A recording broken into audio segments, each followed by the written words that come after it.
বাংলাদেশের পূর্ব সীমান্তে অবস্থিত মিয়ানমার। দেশটির রাখাইন রাজ্যে সরকারি বাহিনীর পরাজয়ের খবর প্রায়শই শোনা যায়।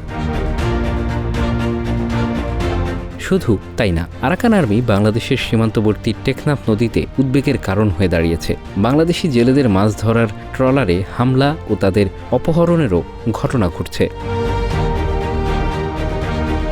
কোণঠাসা মায়ানমার জান্তা সরকার এবার ঘুরে দাঁড়াতে মস্কোর শরণাপন্ন হয়েছে। সম্প্রতি মিয়ানমারের জান্তা প্রধান সিনিয়র জেনারেল মিন অং হাইং রাশিয়ার প্রেসিডেন্ট ভ্লাদিমির পুতিনের সঙ্গে বৈঠক করেছেন। এই বৈঠকের মাধ্যমে মিয়ানমার রাশিয়ার কাছ থেকে সামরিক ও কূটনৈতিক সমর্থন আদায়ের চেষ্টা করছে।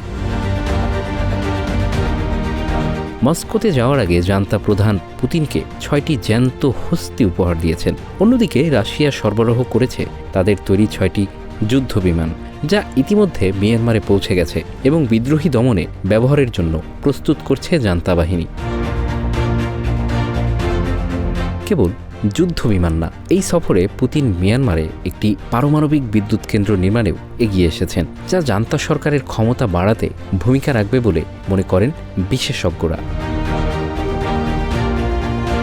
এই সফরের মাধ্যমে মিয়ানমার ও রাশিয়ার মধ্যে দ্বিপাক্ষিক সম্পর্ক আরও জোরদার হয়েছে। রাশিয়া মিয়ানমারের সামরিক বাহিনীর অন্যতম প্রধান সমর্থক হিসেবেও আবির্ভূত হয়েছে, যা আঞ্চলিক শক্তি ভারসাম্যে নতুন মাত্রা যোগ করেছে। মিয়ানমার, যেটি একসময় বার্মা নামে পরিচিত, দেশটির সাথে রাশিয়ার সম্পর্ক ঐতিহাসিক। 1948 সালে মিয়ানমার স্বাধীনতার পর থেকেই তৎকালীন সোভিয়েত ইউনিয়নের সাথে তাদের সম্পর্ক গড়ে ওঠে। 2021 সালে মিয়ানমারের গণতান্ত্রিক নেত্রী অং সান সুচিকে ক্ষমতাচ্যুত করে রাষ্ট্র ক্ষমতা দখল নেয় জান্তা সরকার। তখন জান্তা সরকারকে সমর্থন দিয়েছে মস্কো।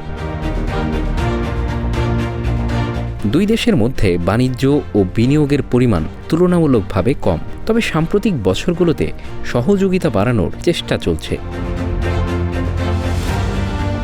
মিয়ানমারের জ্বালানি খাত, বিশেষ করে পারমাণবিক শক্তি, তেল ও গ্যাস অনুসন্ধানে সহযোগিতা করতে আগ্রহ প্রকাশ করেছে রাশিয়া। 2021 সালে রাশিয়া মিয়ানমারের পারমাণবিক প্রযুক্তি সরবরাহের চুক্তি করেছে। জান্তা সরকারের সাথে রাশিয়ার সামরিক সম্পর্ক বিশেষভাবে উল্লেখযোগ্য। রাশিয়া মিয়ানমারকে অস্ত্র ও সামরিক সরঞ্জাম সরবরাহ করে থাকে।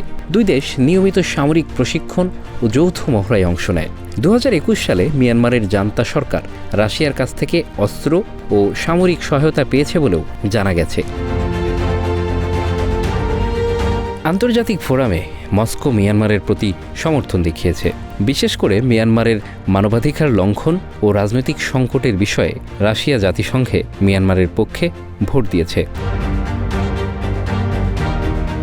সাম্প্রতিক বছরগুলোতে জান্তা সরকার আরাকান সহ কয়েকটি রাজ্য বিদ্রোহীদের কাছে কোণঠাসা হয়ে পড়েছে। এ অবস্থায় আবারও জান্তা সরকার রাশিয়ার শরণাপন্ন হয়েছে।